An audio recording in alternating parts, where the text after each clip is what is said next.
Hours later, all of the fires are out and everyone is accounted for. There are several injuries to attend to, and we are all getting a crash course in coven healing. Field training was necessary for warriors, but this is a whole other level. Since they don't have the enhancements that our wolves give us, many herbs and other remedies more common to humans are used along with magic. All the injuries that our pack members sustained in the fight are strange. A bite that should have healed in minutes is still oozing even now. Gentry said it's the magic that has encapsulated the rogue wolves. It's almost like their saliva has a toxin in it. This is like what happened to you, Sky. Sierra has taken to helping with and is a natural at mixing the herbs and oils that Gentry and Elena have introduced us to. It makes sense considering what her parents do for a living. I almost forget that she has a whole other skill set in alchemy because of them. What do you mean? I was unconscious for that whole thing. We did so many tests and took so many samples. No one could figure out how you survived with everything that was running in your system and at the levels you were given. I think my wolf and I decided that no matter what, we would never die at the hands of Kaylee and her meatheads. I didn't even think about the words that I just let fall out of my face. All my mates, my brother and Sam, stop what they're doing and face us, not even pretending they aren't listening in now, and move toward the table we are working at. I have never fully confronted the situation with Kaylee out loud to them. The girls know bits and pieces, but with her dead, there is no retaliation they can do, and I don't plan on mentioning it again. She was never worth the mental effort to even think about when she was alive. Now I just feel like her karma came back and smacked her in the best way possible. No one will talk about her. No one will remember her. She died in such an unspectacular way. So many other exciting and scary things have happened. She became unimportant. It was always her worst fear, and she did it to herself. So it was her? Dakota whispers in a defeated tone, standing next to me, hip propped on the table. It was always her in some way. I let all the implications sit in the air, thick and stale. Then I turned to Sierra, changing the conversation.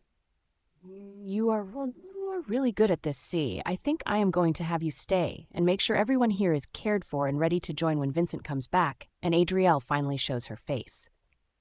I raise my hands to stop her protest. You are the best person. You know the formulas for all of these potions and salves. You understand the toxins and poisons that are being used. You are quick on your feet, especially if the fight gets this far, and it will make every single one of us more calm and less distracted to know you are here, and everyone here knows and trusts your knowledge of all this plant shit. Sierra, you have our future inside that wild, bossy stomach of yours. Please listen to Sky. My brother approaches her like a skittish animal. Mateo, I can't just sit by waiting. That will be torture. I've never heard her desperate before. Look around you. Do you really plan on being bored? They both share a small smile. I was going to ask if you would be able to duplicate this stuff on your own. Cam shakes one of the little vials with a green slime-looking substance. With Adrielle in play, we are going to need Gentry and Elena with us, guiding our magic. I still have no idea what the fuck I am doing, and I am sure I will have my ass handed to me. You can work with my mom and any other warriors available to keep the healing supplies coming. I want all of you to know this is under absolute protest.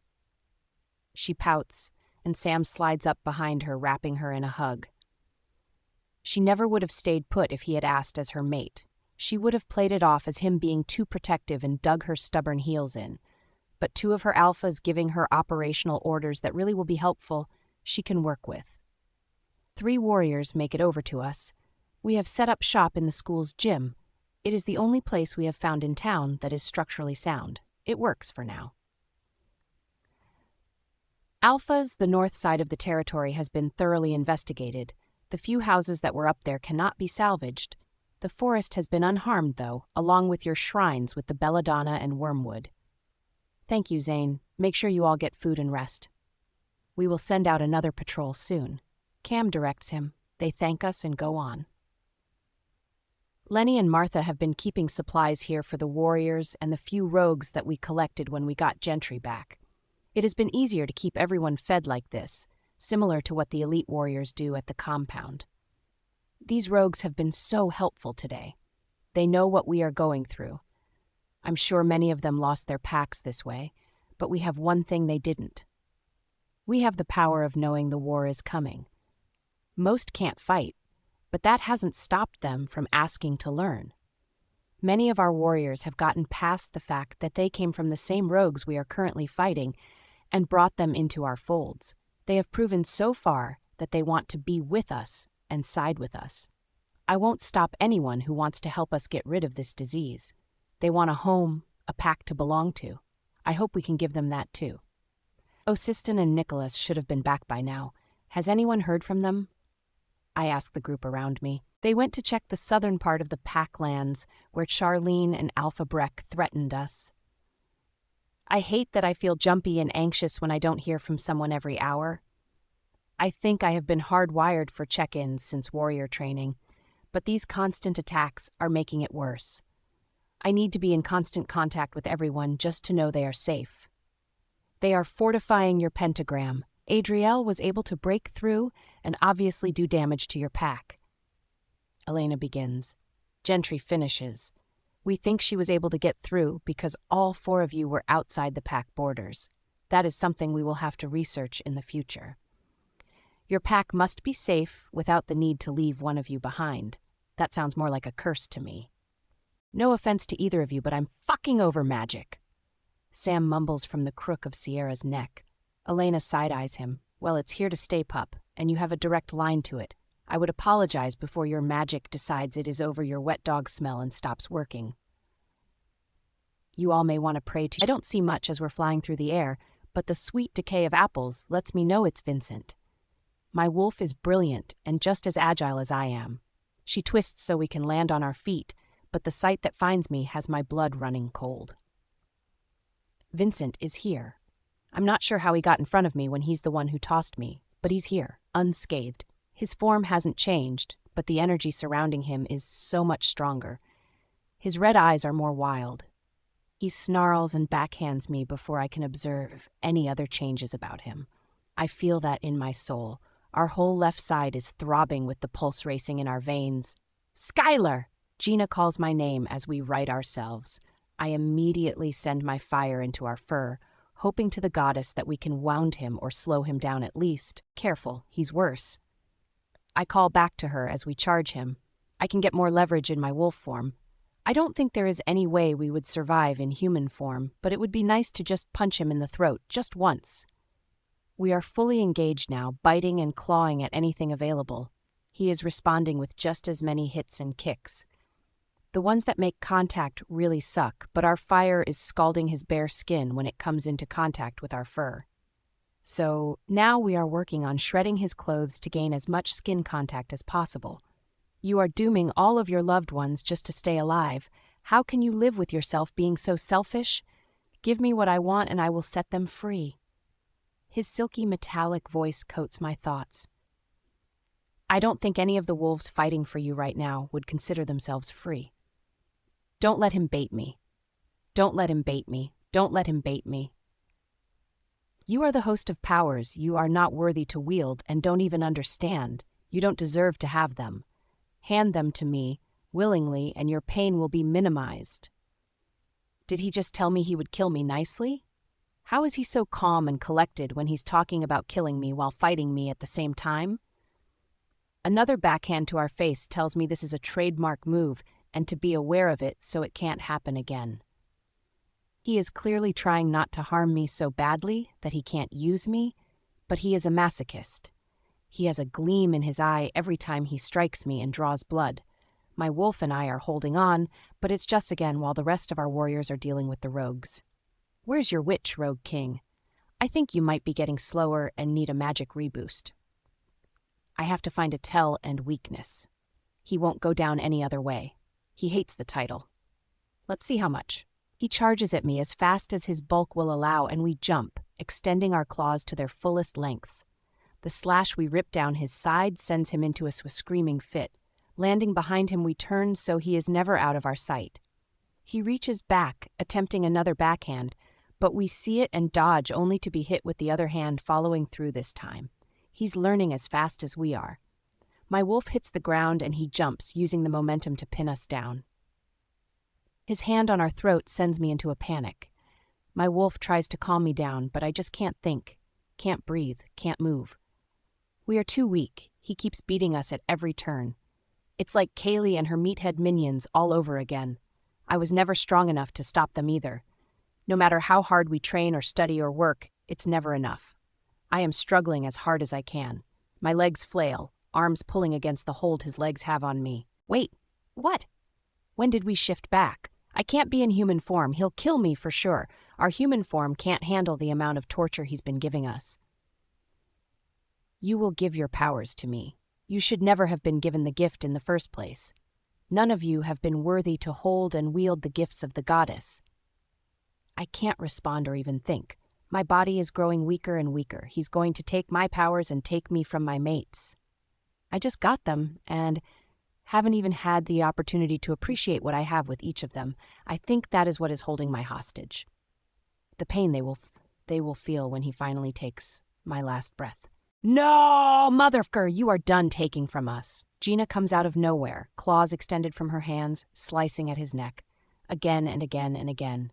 She is rabid in her efforts, but he hasn't released me yet. I still can't breathe, but I am so proud of her. She is closing this chapter finally. He is trying to hold the wounds on his neck closed while continuing to hold me down. He's losing this fight. I know it, he knows it, she knows it. She is going to take him out of this world, freeing his wolf for the goddess to judge. I don't care where his human spirit goes, but wherever it is, I hope he burns slowly. I'm just happy she gets this closer and I can't forget what the goddess said. I hope my niece or nephew has the best place to grow up in after their mom rids the world of one of the worst monsters. Her eyes are wild, scratching, clawing, and biting with her human teeth. Her face and claws are crimson, but he won't let go of me to fight her properly. That is how messed up his priorities are. All I can do is flail, but I am getting weaker by the second. Gina and I make eye contact. She knows I will let go if it will save them all. Don't even fucking think about it, Alpha. She pulls one of my silver daggers from her waist. I don't even want to know where it came from. I haven't had my gear on in days, which is stupid considering. She drives it into his neck over and over again.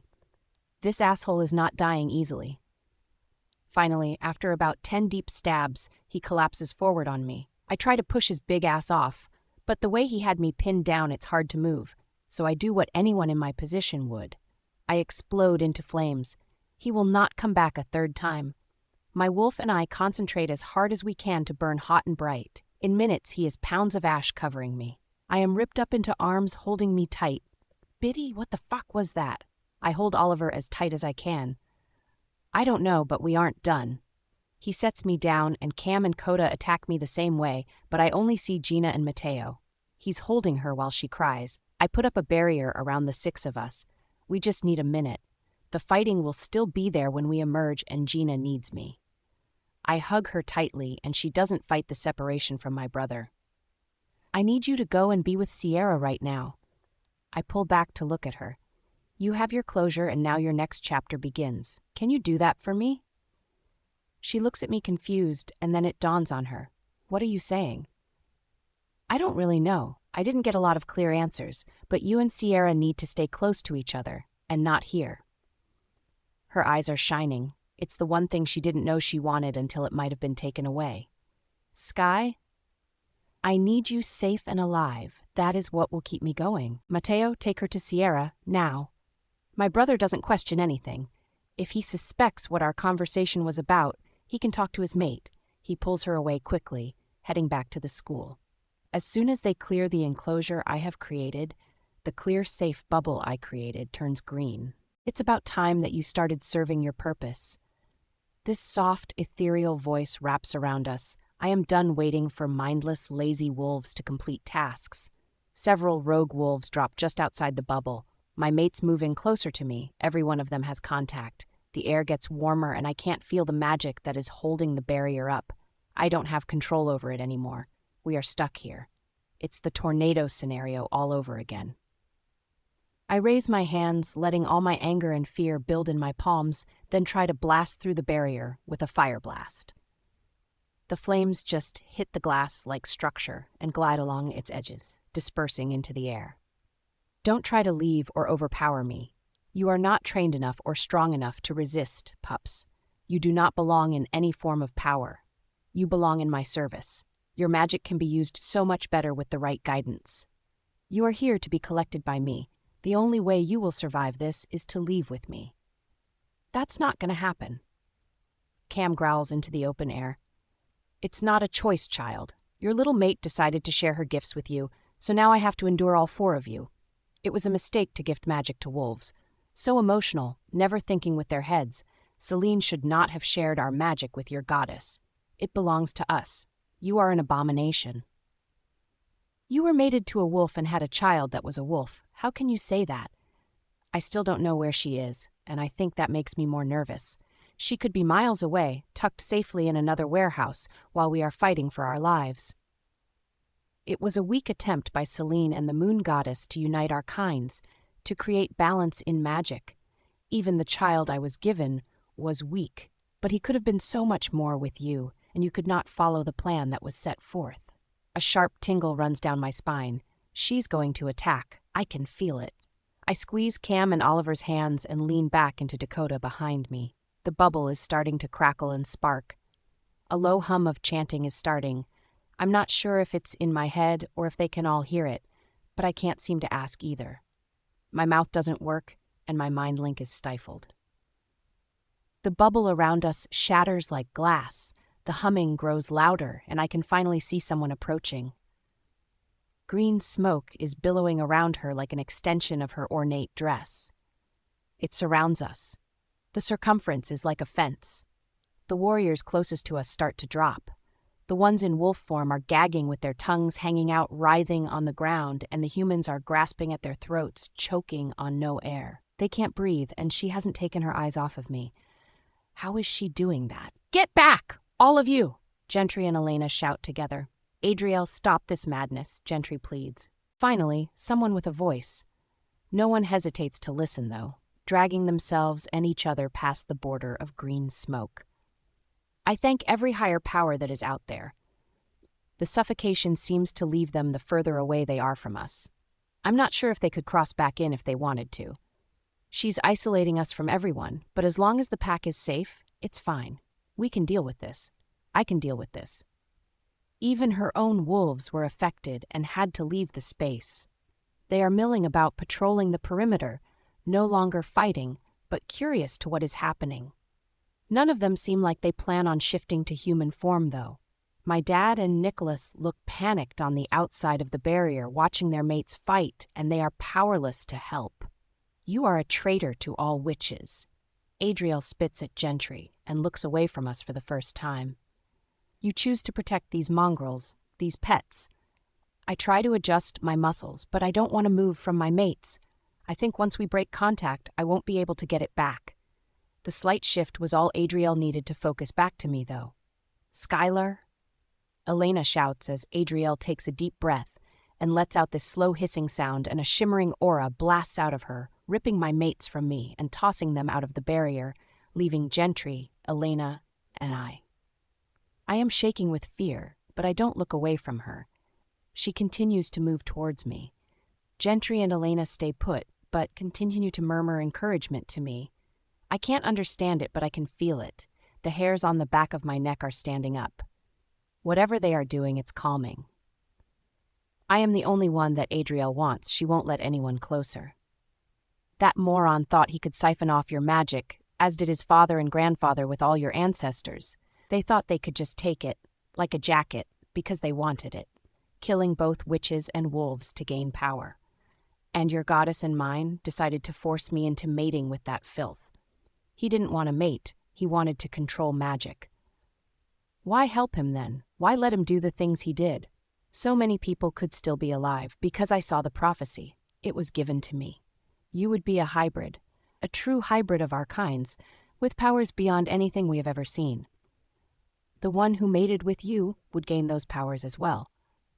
But the prophecy did not show your mate because you would be allowed to choose. What does that mean? Did I choose my mates? Were they not my goddess-given mates? Did I take them from someone else? Their true mates. My body is still vibrating with all of my emotions. I don't know what to do or who to believe anymore.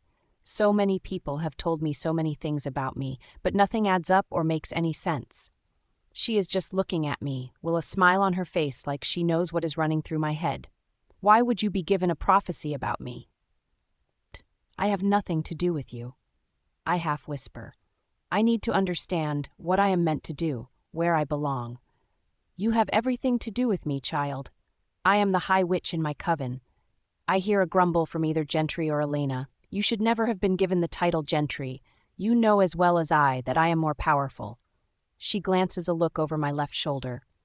Power is not the only thing that makes a High Witch, Adriel. You choose selfishness and greed over your coven and their safety. They are witches. They should be able to defend themselves at the very least. If they can't perform that simple task, why are they even allowed to join? All witches need to learn and be taught. We are taught to work with the elements to make the world better. I am making the world better. Shifters are an abomination. They are not natural and should be removed from this earth. All three of you are mated to wolves. Clearly it's not a mistake or an abomination. Your goddess and mine are trying to tell us something. I don't even know why I'm talking. Gentry had her full attention. They made me some kind of freak hybrid. I was given my mates. I don't know what you think the prophecy was about, but this isn't right. She's going to fight me. Her whole goal is going to be to kill me since I'm not going to willingly help her, and I don't think she'll be able to mind control me.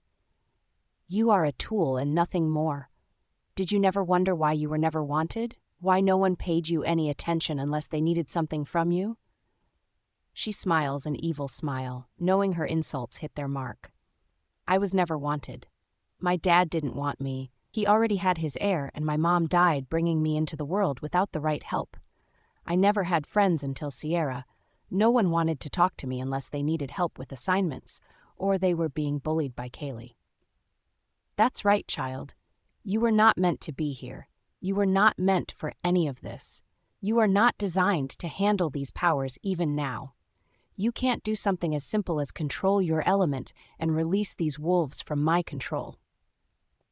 Your mates have left you here to deal with me on your own. You were never theirs. They only succumbed to the call of your power, nothing more. Hot tears are streaming down my face. I know she's trying to hurt me, to distract me, but I can't help hearing her words and feeling their truth. Did I somehow trick them into being my mates? Is that why I have the twins and Oliver? Oh, goddess.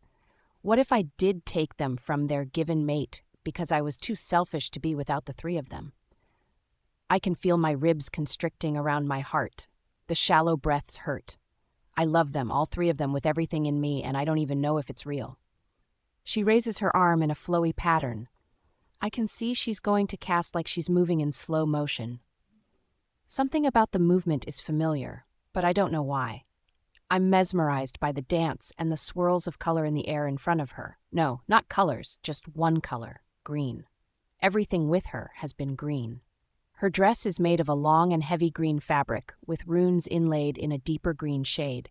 It's almost as if they were branded into the fabric.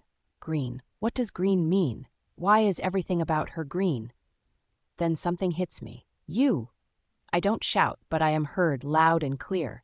It's your grimoire I found in the library. What? Skylar, what are you talking about? Gentry and Elena say together. I found a dark green grimoire in Lucas's library. I thought it was odd to have a second one in the pack, and it is older than mine. How long have you been coming into the pack? I noticed the storm outside our secluded space getting far worse. I hope that my mates and pack members have found safety. This is not a normal storm. It is designed to keep them all from me, to keep me alone. I still have Gentry and Elena, but they can't seem to come any nearer to me. I wonder why Adriel hasn't killed them or sent them away like the rest of my pack. Adriel just stares at me, studying, then she starts to chant a melody. It isn't happy or sad, just sound. Then I lose sight of everyone. I can only hear the melody, which slowly starts to turn into words. Beneath the azure crescent's glow, a wolf shall rise with powers to show. born of witch's blood, a moonlit heir. In her 2 worlds unite, rare. From royal lineage, her path unfolds, a queen of shadows as story foretold. In choosing mate, her power blooms, their bond shall reign, the world consume. Through woods they'll roam, in shadows dance, a union strong in wild expanse. With shared dominion, races blend, their rule unbroken until time's end. What the hell was that?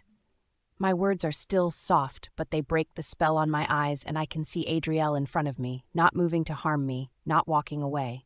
Just studying. I play the words over and over in my head. I don't know how I remember them, but, like song lyrics, they stick and repeat on a loop. Your destiny and mine. You will now give me the power you never deserved. Why Celine chose you, an untrained, unworthy dog, to handle our greatest power I will never understand, but you will give it to me. You've been trying to take it my whole life, haven't you? I don't know why I am surprised by this thought. Not necessarily. I wanted it before you were born. The prophecy only talks about a child, not the mother. I gasp. You came for Lucas? Did you seduce him? Did he cheat on Ava? I was the one to decipher the prophecy and figure out the child would be born in this pack and would be someone of rank. Why not start with the alpha? She shrugs like that's no big deal. I don't have to go into heat to conceive, and I didn't care if he had his Luna. What is she to me? No one would know. Michael, as the oldest child, should have been given the powers the prophecy foretold. But Lucas wasn't the carrier passing on the magic. My mom was. So it wouldn't have mattered how many kids you had with him. You never would have gotten what you wanted. Why did you keep coming back? How did you hide it? The prophecy spoke of a girl, not a boy. I was not foolish enough to believe Michael would be anything special. I needed a girl. The prophecy says the girl got to choose her mate, so I thought Michael wasn't a complete waste after all. I couldn't hide my shock.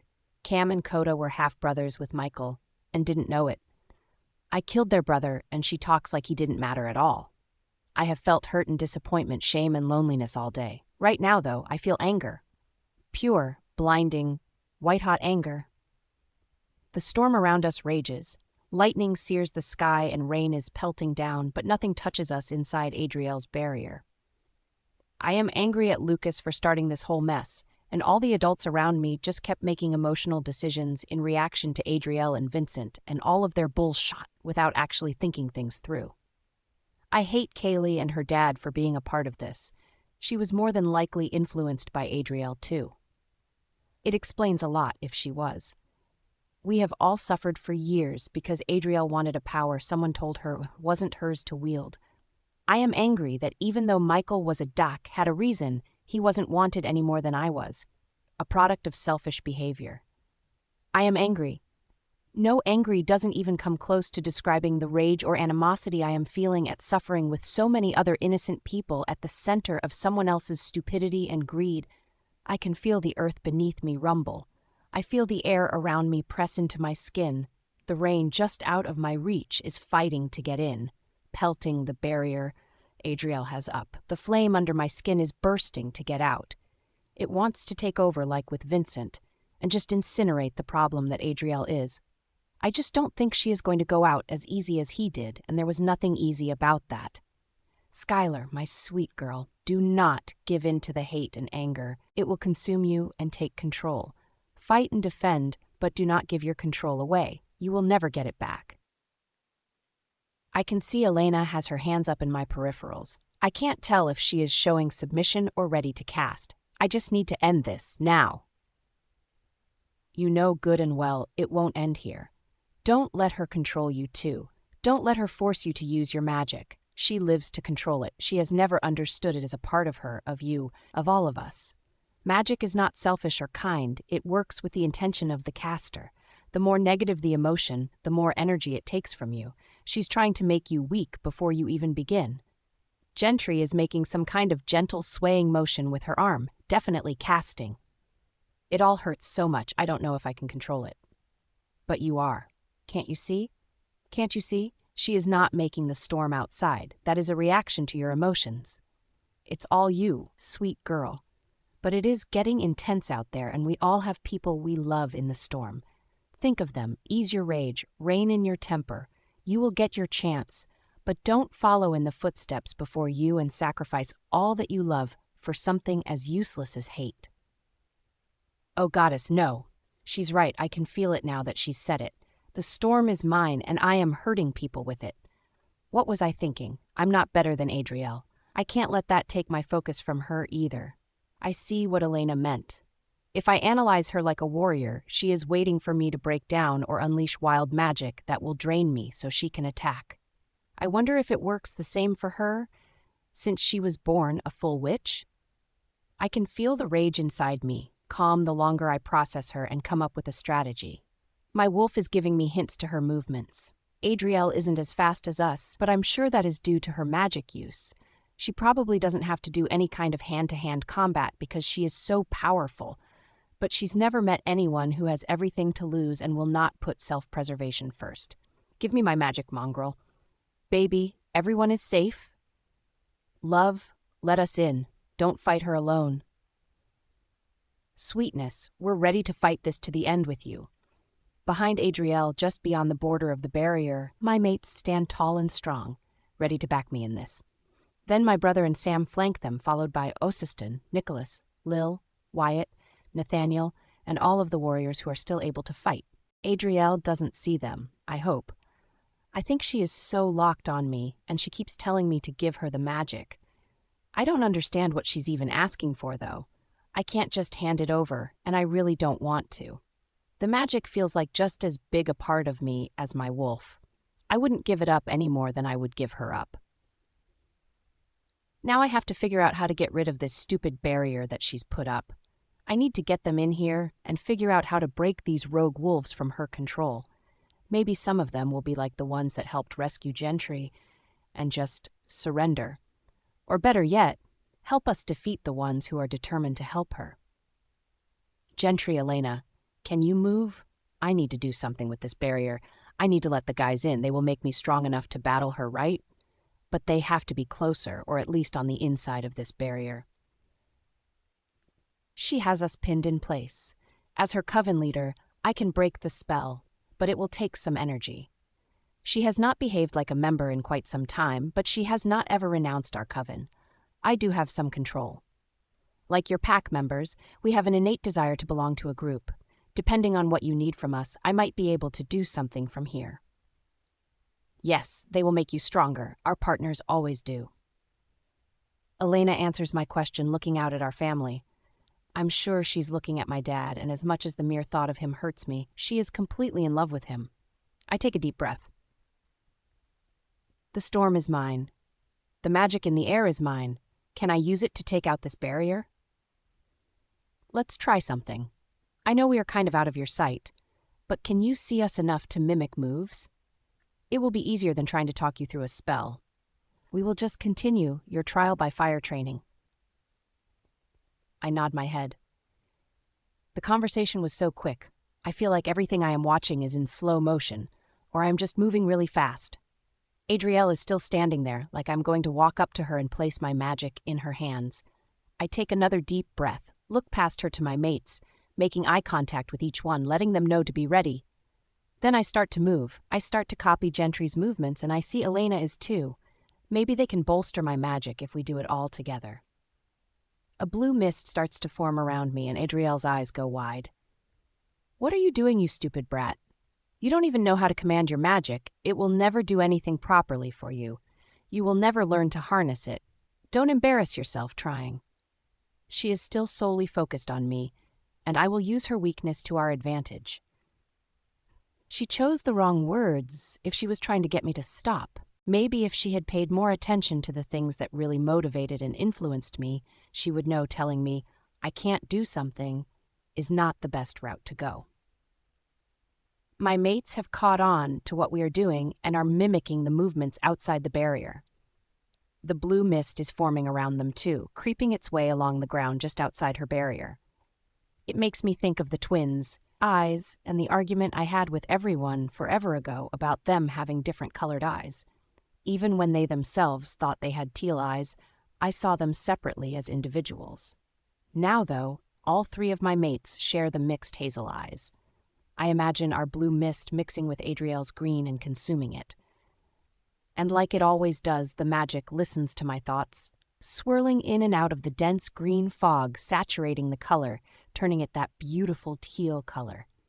I smile at Adrielle, more proud of myself than anything, but I'm sure it came off as taunting based on the red flashing in her eyes. I have never seen that before. I link to everyone. Then Adrielle screeches. The banshee sound sends a shock wave through me, but it has no effect on me. The barriers break and wolves come charging from all directions. My senses are on overload, and yet I can sense each and every wolf in my vicinity, pack and rogues alike. We start moving, and every motion makes contact with someone trying to hurt us. My wolf has all her hackles up, but doesn't want to shift yet, just in case Adrielle is waiting for the brief second of distraction. 2 wolves try to attack from each side. I have my fire magic ready to blast them, but it isn't needed. Oliver and Dakota intercept and break their necks before they get within 5 feet of me. All my guys shift, one at a time around me, moving faster with the strength and speed of their wolves. No one is getting anywhere near me with the 3 of them standing guard, so I start working through my magic. Adrielle has been a step or several ahead of us for far too long. I know the grimoire was planted in the Alpha Suite. I wonder what else was there? I wonder if she was able to make some other kind of connection to me, or the guys, or even Ava. Biddy babe, whatever you're thinking, you need to do it now. These wolves are not staying down, even the dead ones. We need to do some kind of magic to break the spell, keeping them animated even when their heads have been broken 180 degrees. I need to know if she has some kind of connection or spell tying us to her somehow. We can't risk killing her if it will also kill us too. I need to get closer to her, make contact. I have no idea how I know this. It's just a gut feeling, but my mates will never allow that unless we are fighting. I just move, no thoughts, explanations, or second guessing. She wasn't prepared for me, but she is faster than she appears. I jump up aiming to get a hit in, backed by my wolf strength. She places her hands up in a shield-like posture, and I hit an invisible force field. Then she takes a wild swing at me, so we are at least evenly matched. She's not great with hand-to-hand, and I'm not great with casting. She thrusts her hands forward, and I go flying back, only to be caught by 2 strong hands. End this, Skylar, for all of us. My eyes flick up. My dad has me cradled in his arms. He's looking down at me with no more emotion than he has ever shown me. But he spoke to me, used my name, and asked me to help the pack. My chest is heaving with shallow breaths. It's the first time he's spoken to me without hate or disgust in my life. He sets me down gently, looks at me for a brief second, and then returns to the fight, staying close to Elena. I turn my head back to Adrielle, only to see a green ball of light flying at me. I put up both my hands to block it. I watch the blast explode in front of me, hitting my own invisible shield. I thank both of the goddesses for allowing my magic to be intuitive. There is still so much chaos going on around us. I keep throwing whatever my magic thinks is right at Adrielle, only for her to block and throw it away like the spells are annoying little gnats. Nothing I am doing is working. What if she's right and I can't do this? She's not right, and you damn well know it. What she and you both need to get is that your mates are the linchpin. You need them to be strong enough. That's why your magic was shared amongst the 4 of you. They don't know any more than I do. They are just going to get hurt being in the line of fire. I can't let that happen. I can't lose them. And they can't lose you, and that is exactly what is going to happen if you try to stay separate from them. Adrielle was never going to be strong enough for this magic, because it's about trust and using it together. She never trusted her mate. Hell, she didn't even trust her own kid. Let them help you, or we are all going to die. Gentry, Elena, can you cover us? They both shout yes, not even questioning what I am asking for. Guys, I need you with me. It's time. We need to take her out together. I know they aren't far from me, and I can feel them all make contact before I have even finished my sentence. I can feel the magic radiating through us, like we are a connected vein. None of us are sure about anything, but if this is the last thing we do, it will be together. I take a deep breath in, and I can feel the blue magic swirl around us, bolstering my confidence. Everything feels so much better with the 3 of them close like this. The flow of magic is less muddy. It's a fine wisp swirling between the four of us, playful and happy even in this situation. Their fur is crackling with the magic they possess. We move forward as a unit. She is throwing blast after blast of magic at us. So far nothing has hit us, but I think that is more Gentry and Alina than us. I know they can only help us for a short period of time, but I will take all that we can get right now. I am finding that my magic is speaking to me, guiding me as my arms start to move of their own accord. I am sending out all sorts of different colors from my fingers and hands. I can recognize what is an attack spell and what is a protection spell at least. Some are aimed at Adriel and others are towards rogue wolves attacking near us. Ah! Frustrated, Adriel screams, and this time the surge of power she sends knocks me back into Dakota's wolf behind me. That little stumble was the invitation she needed. She jumps forward, dodging Cam's wolf, and swipes at my face with her nails. No, not nails. Nails. Claws. What the fuck? I ask my mates, still dodging swings and countering with my own. My mates are snapping at her with their massive jaws, but her magic is more advanced than ours, and she's keeping them far enough away that they can't harm her. I can feel warm liquid run down my cheek and can only hope that the wound heals properly. She's trying to separate us, but they are staying close, something she can't seem to counter with her powers. The closeness works for the magic, but not for the fighting. She finally lands a kick to Oliver's side, knocking him away from me. I am able to get in a full swing that she doesn't anticipate, though. The force I put behind it after she harmed Oliver was enough to send her flying back 10 feet and landing on her ass. I'm sure he was barely fazed by the hit, but watching him take any kind of hit set my wolf off. She doesn't stay down for more than a minute, though. As she barrels back to us, she is throwing spells from each hand. To her right, she is keeping Oliver busy, and to her left, Cam, while still sending shots towards Dakota and I. I start towards her too, hoping to distract her from my mates, and maybe they can come at her from behind. I'm not as fast as normal, though, and the sluggishness is pissing me off. I can still hear the grunting and groaning of the fight around us. I can't tell who is winning, but I haven't felt any of our pack members link break. That has to be a good sign. Then I hear humming in my ears. Adriel starts to invoke a spell. It sounds beautiful and calming, but the earth begins to shake as chunks of dirt begin to rise from the ground around us. Vibrating with her words, the dirt is suspended in the air. Her movements are slow and methodical. Before I can ask what she's doing, the small shards shoot randomly through the air, parallel to the ground like small daggers. We dodge them easily, but it hits me what she's doing when one of our warriors' wolves howls in pain and drops to the ground. He is surrounded by crimson almost immediately. "No!" Oliver shouts over the link. He runs to the warrior, shifting to human mid-stride. Another of our warriors joins them. Standing over the fallen warrior, Oliver starts waving his arms, and the clods of dirt heading in his direction fall to the ground. His magic is scattered with his emotions, similar to mine with the storm.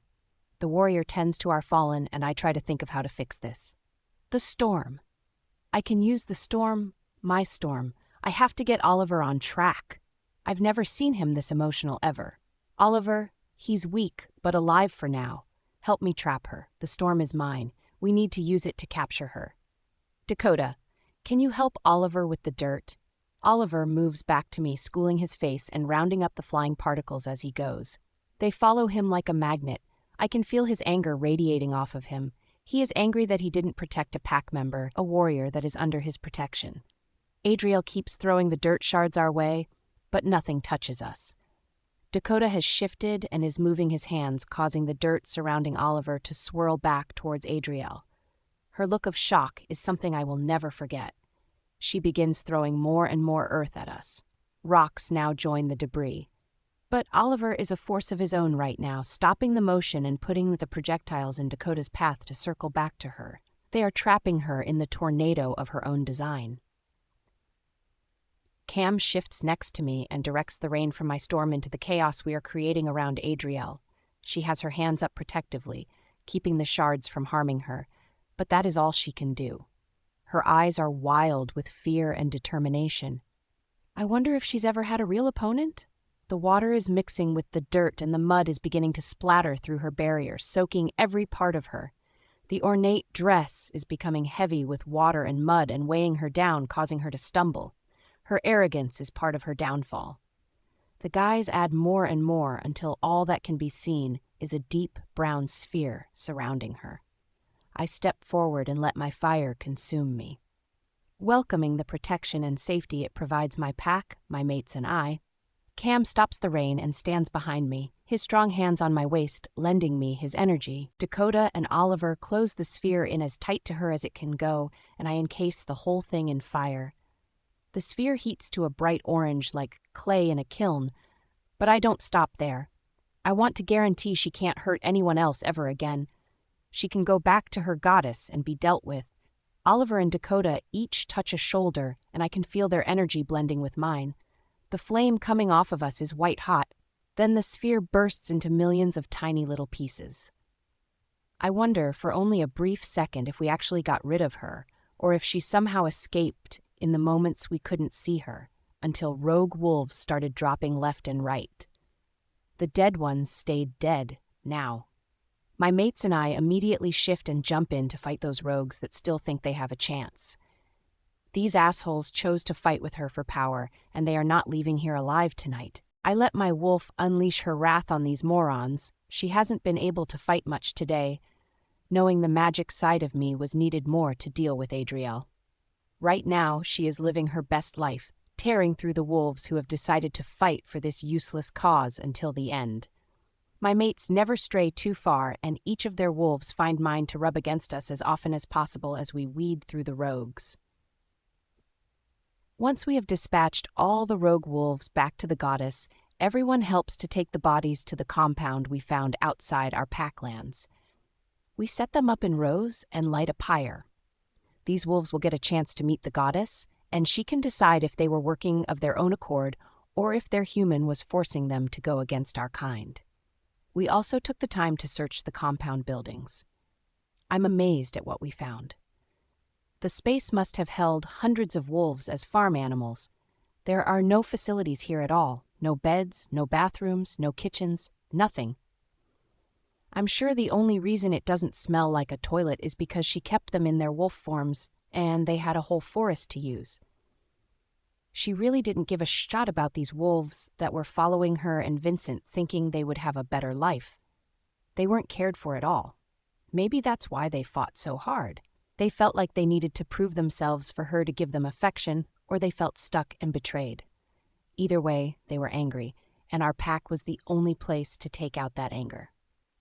Oliver, Cam, Coda, and I all climb in the truck together. I lean my forehead on the cool window. The exhaustion hit me all at once. I need to check on Sierra and Gina, and we should probably check in quickly with everyone, but I just want to be with you guys right now. Is that bad? No, sweetness, it's not. I just want you right now, too, but I guess I can share you with these two if I have to. Dakota pretends to huff, and it makes me smile. I was not done with you in the greenhouse when we were so rudely interrupted.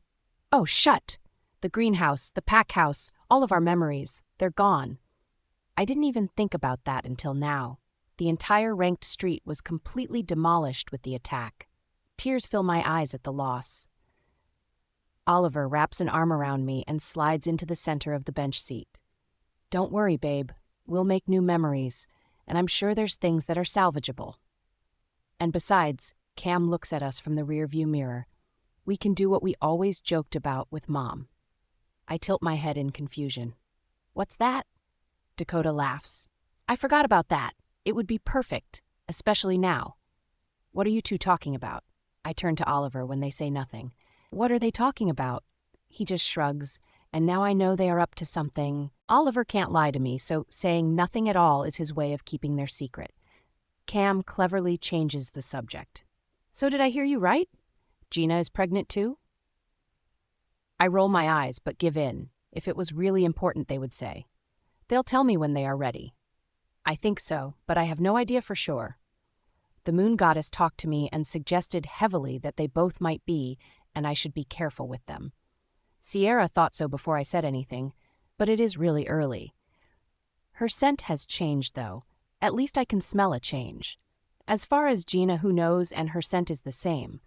We weren't even sure if she would be able to carry pups because of Mike. He was rough with her. It was awful. I really hope so, though. They all deserve this good news after everything we have gone through. What about you, Biddy? What about me? What kind of news would be good news for you after all of this? Oliver laces his fingers with mine. I look over at him, and every hormone in my body lights up suddenly. Right in this moment, a shower and the three of you naked would make me very happy. My boldness is new and it shows on his face, but I can't take them for granted anymore. We have all been too close to death too many times to not say what we want and need from each other. Without warning, he pulls me into his lap, and I can hear Cam and Coda groan from the front seat when I kiss him. I run my fingers through his gritty mess of hair and deepen the kiss. There's just something so hot about the fact that they are all covered in dirt and grime and whatever else because they were helping to keep the pack safe. I pull back and look into his eyes, the four colors swirling together, but his chocolate brown is most prominent. I am so lucky to have the three of them. He grips my hips tighter and pulls my whole body closer to him. I can feel every hard line in his body. We might not get to the shower part if you keep looking at me like that, babe. Is that so? What about if I do this? I lean back and reach for Coda's shirt, pulling him sideways. Coda melts into the kiss, cupping the back of my head and exploring my mouth gently with his tongue. Well, definitely not showering before we take you. You might not make it out of this truck. Oliver grinds me into him again, and a small whimper escapes my lips. Somebody tell me why I always have to drive? Cam complains behind me, making me giggle into Dakota's lips. Because you are what we lovingly call a control freak, bro. Coda says against my lips, but we shouldn't leave him out, sweetness. He places sweet feather-light kisses in between each word. I shift and turn in Oliver's lap to face the driver's side and kiss the stubble on the edge of Cam's jaw and keep kissing until I get to his chin and then reverse my path back up to his ear. Does that make you feel better, Cameron? If you keep that up, we won't make it home safely. He clears his throat, but doesn't move away from me. Well, we can't have that. I need you all in one piece. I kiss him again and then move off of Oliver and back to my own seat behind Dakota, smiling to myself. I like teasing them, so I change topics like I'm not a horny mess.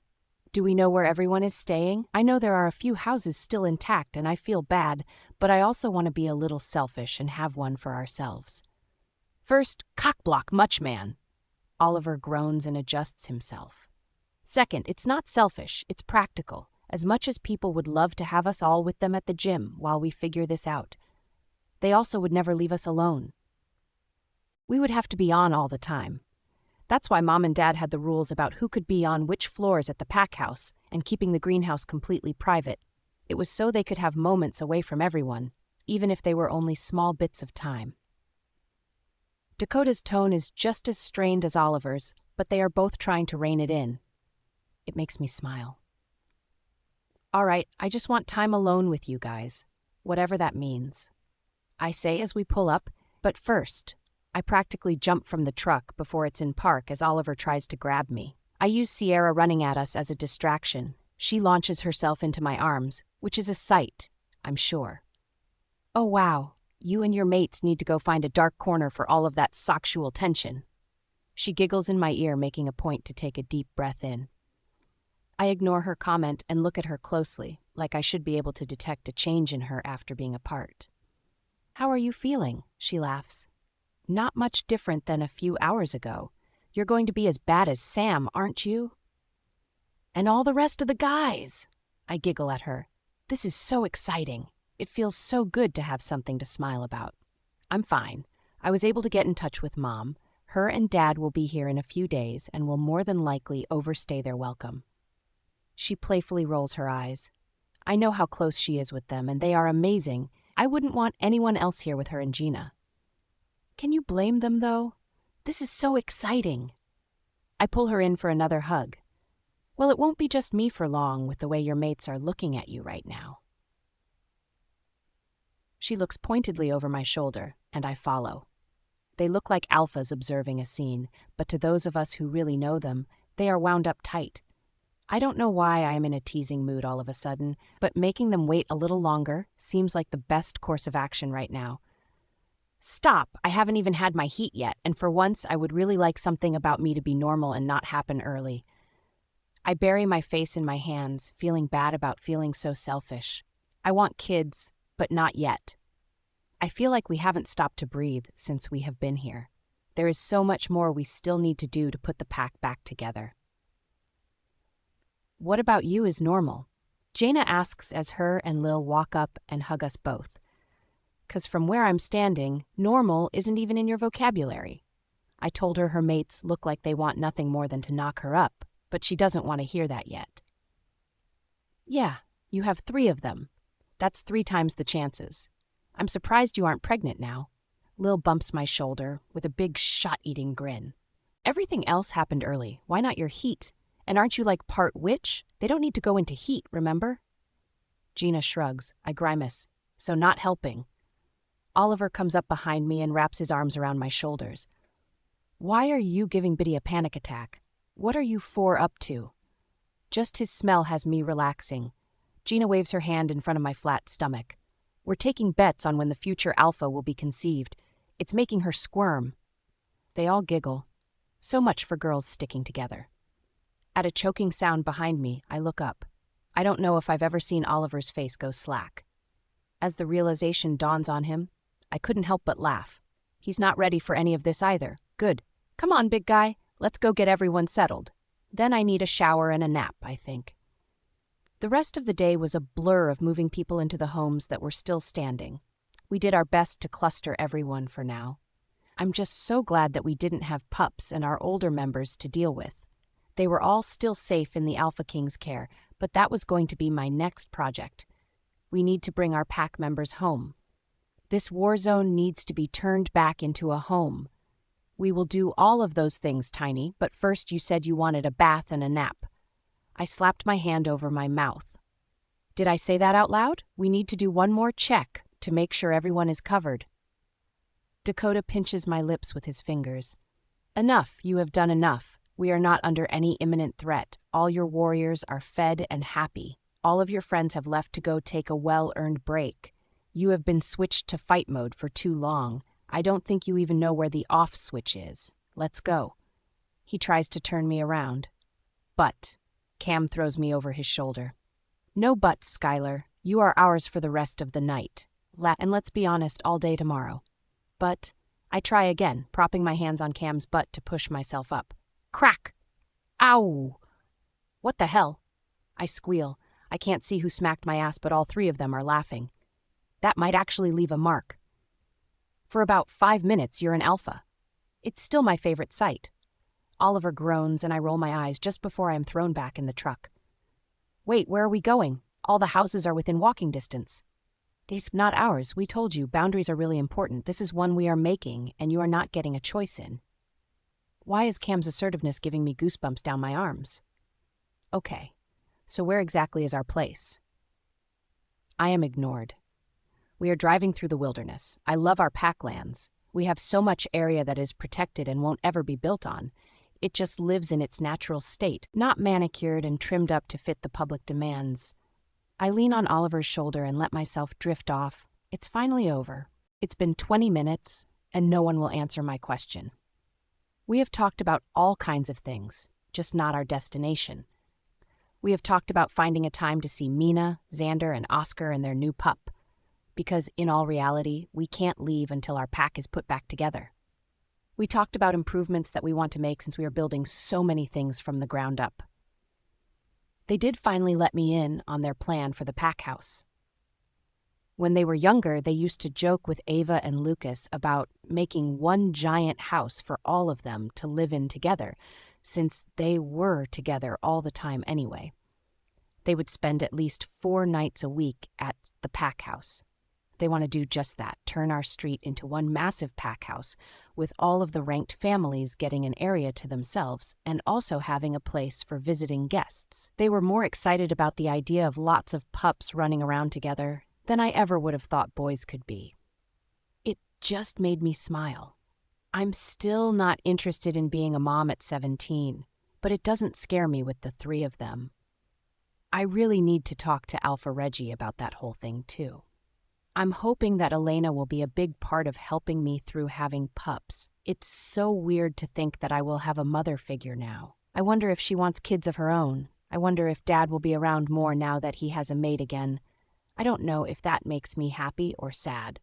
Before I get too lost in my thoughts, Cam pulls up to this cabin right on the edge of our land. I can see the ocean just beyond. It must be set into the beach. I climb out of the truck slowly. I am too in awe. It is so simple and beautiful here. What is this place? I don't think I have ever seen it running loops around the pack borders. Cam slides behind me, wrapping me in his arms and whispering in my ear. This is the most eastern point of the territory. The border patrols usually don't come down this far since the ridge back there gives us a better vantage point. He points behind him to the elevation we just came down. This is another perk of being a ranked member of the pack. Our parents would sneak out here to hang out. Sometimes all together, sometimes just as couples. This is another one of those places where no one else is allowed, and for the foreseeable future, it is our home. Oliver and Dakota each lace their fingers into mine. They all give me time to take in this incredible sight. This lightwood cabin is almost all windows. The wood is really just the skeleton framing in the massive glass. All the lights are on, meaning Lenny or Martha or both were here to set this up for us. I can see straight through from the front walls to the ocean.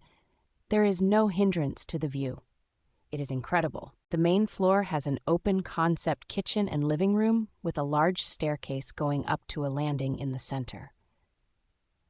Under the staircase seems to lead out to a back deck. The upper level has complete walls, which must mean a bedroom. Are you just going to stare all night, or are you going to finally put us out of our misery, Smalls? I would really like to repeat the kiss in the truck and finish up what you started. I just giggle and take off. I'm not headed for the house, though. I'm headed for the beach. I want to see if I can get to the water before they catch me. We spend the next several weeks helping everyone get settled and then making plans. Alpha Reggie and Luna Ann came out to help, and I couldn't have been more excited to see anyone. He brought the same contractors that worked on the castle improvements. We came up with plans, and they toured the territory. We actually found out that Adriel targeted the central part of the pack, knowing where the pack house was located thanks to Kevin. There was definitely a path of destruction that we needed to fix, but not as much damage as we feared. The guys and I decided to divide the planning so more got done. Lil, Sam, Sierra, and I were in charge of the school and training grounds. We decided on a dorm like the one we had at Elite Training attached to the training grounds. We want the trials to continue here and to be an outpost for training warriors. That is one thing that I thank the goddess every day for. Our warriors have always been well trained, and we have always required everyone to have basic defensive skills in their human form, and when they get their wolves, they train too. I have also been in close contact with Olympia, who happened to get lumped in with our warriors during the fight and managed to not get harmed. She is determined to do better than her father with her pack. I think I had more fun redesigning the pups' training grounds. I wanted them to have their own place after all of the traumatic events they went through with our last one. I may have added more obstacles for them to have to get past in our games. I also made plans to have a dorm for any of the pups of warriors who lost their parents in this fight, or have parents out on a mission. Losing pack members is hard, but warriors put their lives on the line to keep the pack safe, and their pups are sometimes left to their own devices. They were some of the most disadvantaged before. When Ava and Lucas were in charge, there was a home for them if a family member wasn't available to take them in, but they had the bare minimum. And I only found out recently it was Kevin who was in charge of taking care of their needs, meaning he gave them nothing and pocketed any other funds that were meant to help. That will never happen again on my watch. They will be loved by the pack their parents are protecting. I am still waiting to hear the final list of warriors lost. Several took hard hits and bites that were magically enhanced, and their healing time is much longer than it should have been. Elena and Gentry have been helping our healers while teaching me some basic healing skills. I hope I will have very little use for them in the future, but there is always some threat lurking, so it's good to have. And let's be honest, my friends and I aren't exactly careful when we train. Just the thought of getting back to training after years of torment and the hijacking of lives gives me the chills. Mateo and Oliver take the northern half of the territory.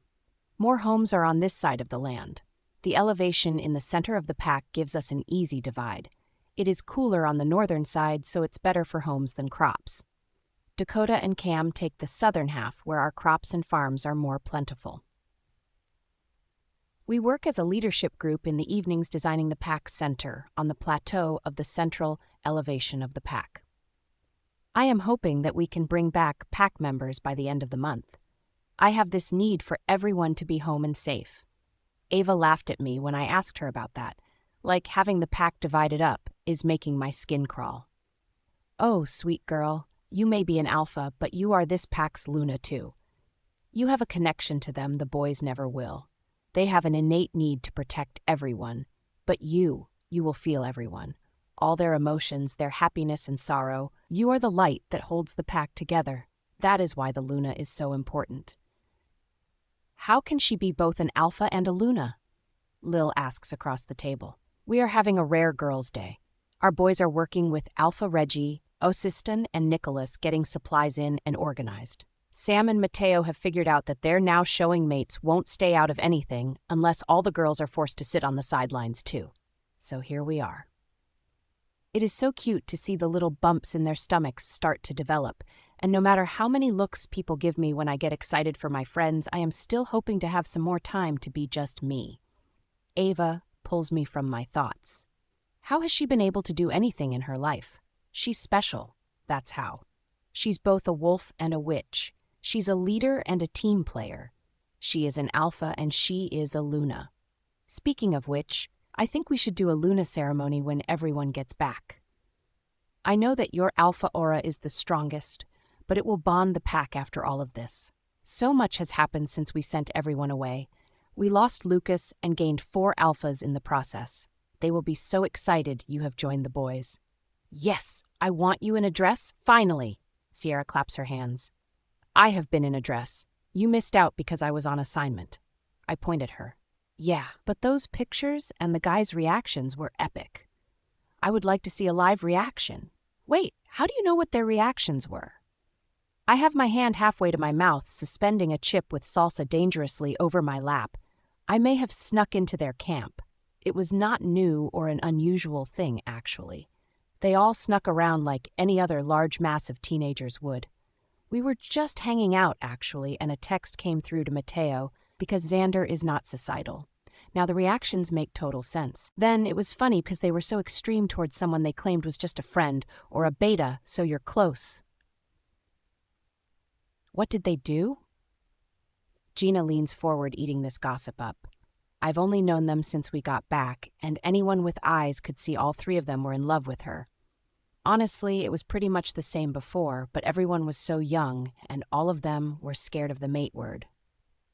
Our little Sky here had all of them wrapped around her finger the minute she bested them on the training field.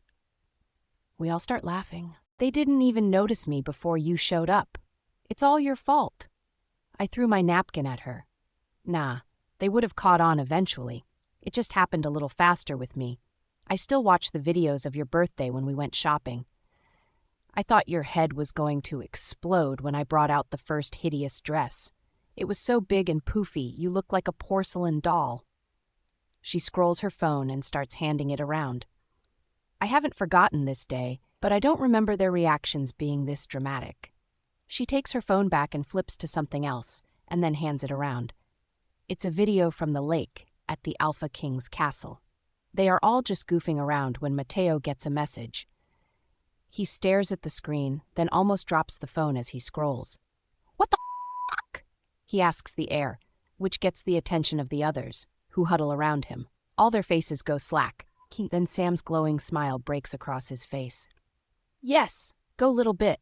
You guys are fucked. She looks like that around all those hoity-rich bastards. She's never coming back. They know she can fight. They know she's smart, and now, he whistles, she's a prize. At least she's with Xander. They look good together. I can tell by the look on his face that he is messing with them, but the rest of them are so serious. Mateo looks like he might puke. Oliver went completely rigid behind him. Dakota has his jaw on the floor and looks like he might cry, and Cam is pissed. If he were a dragon, there would be flames shooting out of his nose. I'm going to kill him if he lays a hand on her. Cam growls and Sam slaps his shoulder. Hate to break it to you, but that's his hand around her waist, holding her real tight, and if she's meant to stay close to him all night, then that is probably going to be what you will see in every picture. You should have grown a set when she was still with us. There's more, but I pause it. I look up at Sierra. What the hell is this? Why have I never seen this before? First, don't shoot the messenger. And second, you cannot be that blind. They were all in love with you, even Sam. But we are not talking about that because he is mine and my wolf is already territorial about him. This kid is making it worse. I'm so glad it's quick, though. I was talking to Elena and humans take like a whole year to grow a baby. Blah. I'm 2 months into my 6-month stint. I can't imagine all these hormones for a year. Gina threw a cucumber in her mouth. Yeah, I about ripped Mateo's head off this morning for putting a glass down too loud on the counter, and then I cried for 30 minutes for yelling at him. He thinks it's hilarious, which makes me want to punch him even more. I am less emotional around you all. We all start laughing again. We were all over the moon when the pack doctor confirmed that she is pregnant and everything looks healthy and completely normal. That is the female bond you have. Everyone here has the capacity to go through pregnancy and hormones the way you are right now. Your wolves are very close as well. The female wolves will always protect and help their pregnant pack members. They are carrying the future. Ava looking at each of us. All your children will be close too. Look at the boys and Sky. She looks at me and wiggles her eyebrows. Oh, no you don't. We are not talking about this. First Sierra wants to play dress up and then you are trying to get me pregnant. I'm sure you can find other ways to torture me. They are all laughing again. We know you're not ready, sweet girl, but that doesn't mean that I'm not ready, and I will never stop asking. I hope you have a dozen. She rubs her hands together like a cartoon villain. I about choked on my water. She has lost her f***ing mind. She did let the subject go after that, thankfully. And just to make sure it didn't come up again, I mind-linked Gentry and Elena to train with me so I would have an excuse to leave. All the girls complained when I got up to go, but as the resident workaholic, they all know I can only sit still for so long. We did actually work, though. I am learning nature magic and how to feel through the grass and dirt. I can actually hear the trees communicate even from the center of the pack all the way out to the mainland. It is so cool, but takes a lot of concentration, which is hard right now having so many decisions needing to be made. I think this will be one of my favorite ways to meditate and relax, though. It only took a few weeks to get enough housing done in the southern part of the pack for the agriculture omegas to move in and begin tending to the damaged lands our produce grows in. The rogues that came through here were focused on getting rid of our food supplies, not the places where wolves who grew the food lived. Nothing is growing yet, that just takes time, but the sight of cleared farmland brings hope to everyone. We also brought in pack members who had any skills in building so the projects could go faster. It's been great getting a few trucks of members arriving every week or so. We are becoming whole again, piece by piece. We still don't have the pups here, but Gwen checked in with Kyle yesterday and said they were training hard, keeping the warriors on their toes, and are ready to prove they can come home and help keep the pack safe. It made us laugh to hear some of the things that they are getting up to. I miss all of the little voices playing, yelling, and just consuming the pack in their laughter. We finished the dorms first since it is the most centrally located. It's housing everyone who is working for us, and we can feed and care for them more easily. It was also the most simple to build and furnish. Martha has returned to her diner, which is surprisingly still standing. She won't let any of us in yet, not even to help. She wants to wait until the whole pack has returned. We just laugh at her, but no one messes with or crosses Martha. It's fun to see the pack returning to life. After a long day of building and moving more people into their new homes, I showered and changed into comfortable clothes. Waiting for my mates to get back from the jobs they have all taken on, I am just lounging in the hammock that Oliver set up for me on the beach, staring out at the water. He built it big enough so I could lay out here by myself, but more importantly, with any one of them, and they would fit much better than the tiny little one I had in Ava's garden. I am totally in love with this beach house. I don't think I'm going to share it with anyone but my mates when everything is all said and done. Its only downside is also its upside. It is so far from everyone else. I love having the guys all to myself, and the sound of the ocean in the background is perfect. It helps me feel calm when my mind starts to wander, and I remember I am only 17, just a kid. Some of these pack members were around when I was born, and now I have to help lead them and keep them safe and happy. I am supposed to help teach and guide these people, help make decisions that affect all of them, and that is a scary thought. Am I ready? Are any of us ready? I rub my eyes. This pup thing is going to make me a little bit crazy too. I know that my friends are just giving me a hard time, but the rest of the pack members that are here just assume that since I am mated to the guys that we will start popping out kids any day now. I have had to get creative with diverting those conversations when they come up. What they don't know is my family's history with pregnancy and how really very serious and scary it is. I need to have a good long conversation with Uncle Reggie about it. But that just seems super weird. So Elena and Gentry have been my go-between with him so far, which makes the conversations about pregnancy and delivery so much less awkward. It will need to happen eventually. I need to know firsthand what to expect so I can prepare. That seems to be the consensus in the women who lived through the delivery. The witches are coming up with a plan that sounds completely plausible with spells and herbs, but I haven't even had my heat yet, and I hope the moon goddess hears me and will just let me be for a little while longer. After all the recent problems and what happened to my mom, I think Mateo is just as afraid of me having pups as my mates are. They still don't like to talk about what the first female goes through. What are you thinking about so hard out here, Biddy? I heard his footsteps, but he still manages to startle me. Can you hear my inner thoughts going crazy as much as my emotions? I giggle as Oliver picks me up and lays in the hammock with me sprawled on his chest. You have a look, that's for sure, but sometimes your more intrusive thoughts reach out to me. What's up? I rest my stacked hands on his chest, propping my chin on the backs looking up at him. I was just thinking about how young we are, and we are supposed to be responsible for all of these people, and wondering if we are ready. I leave out the part about having pups. He gets quiet for days when we talk about the risks.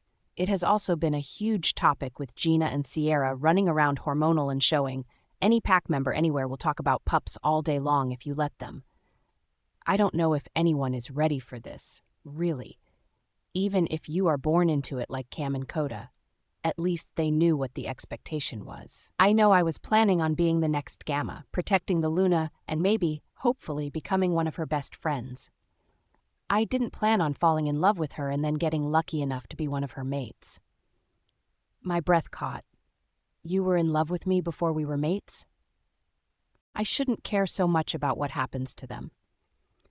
They have been hot and cold with me my whole life, mostly cold and dismissive. But when we were friends, they got under my skin and made me care, and I don't know how to turn that off. I can't knowingly let anything bad happen to them. The three of us throw a couple of half-assed ideas around, but don't really get anywhere, so we decide to sleep on it and think fresh in the morning. Maybe talking to Oliver and Sam will help too. They might even have an idea of where this stupid anchor thing could be. As expected, I barely slept, but what I didn't expect was Gina sleeping like a rock. Even with the thought of Mike coming for her, she didn't move a muscle once she was out. I had to shake her awake for patrols. Something is different today. The air is different, not thick and heavy like something bad is going to happen, but also not light and fluffy like something wonderful is happening. Just a change, a shift in the atmosphere. We both get ready for patrol. I strap on all of my gear, my boots with blades, thigh holsters with all my emergency healing supplies, my back holster with 2 knives, wrist guards with small, throwing knives, and my jacket with 4 extra blades. No werewolf should be carrying as many weapons as I do, but something about them makes me feel safe and confident. Elena said, "Trust my instincts, so I'm going with it." "You're going to wear that to training and stick out like a sore thumb." Lil laughs at me. "Nah, I'll look like a warrior who is in charge of the stupid trials. No one else wants to, because we all know it's stupid and a massive distraction we don't need." We eat quickly and head out to do our shift. When we get to the patrol HQ to check in, that's when I notice it. The honey smell that has always brought me comfort is strong and demanding, like someone turned on a burner and cranked up the dial on the fragrance. I turn and see my friend. How could I have forgotten? It's his birthday. He's 18 today. "Oliver, oh wow, look at you." He's just standing there in all his man glory. His already rugged features are sharper somehow. His eyes brighter, tattoos sharper, and on full display in his cut-off t-shirt. I think he might be bigger than even just yesterday. He has this glow around him. It's like an orange tint I have never noticed before. "Hey, Biddy." He breathes out and then smiles that devastating smile. "Happy birthday, big guy." I walk over and give him a big hug. He wraps me up and I melt into him.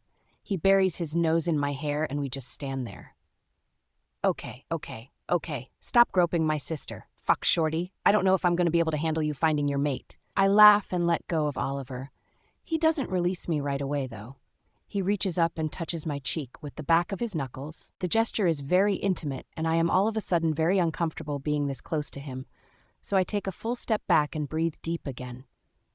"I had to try," he says roughly, still smiling, not looking ashamed at all about touching me like that.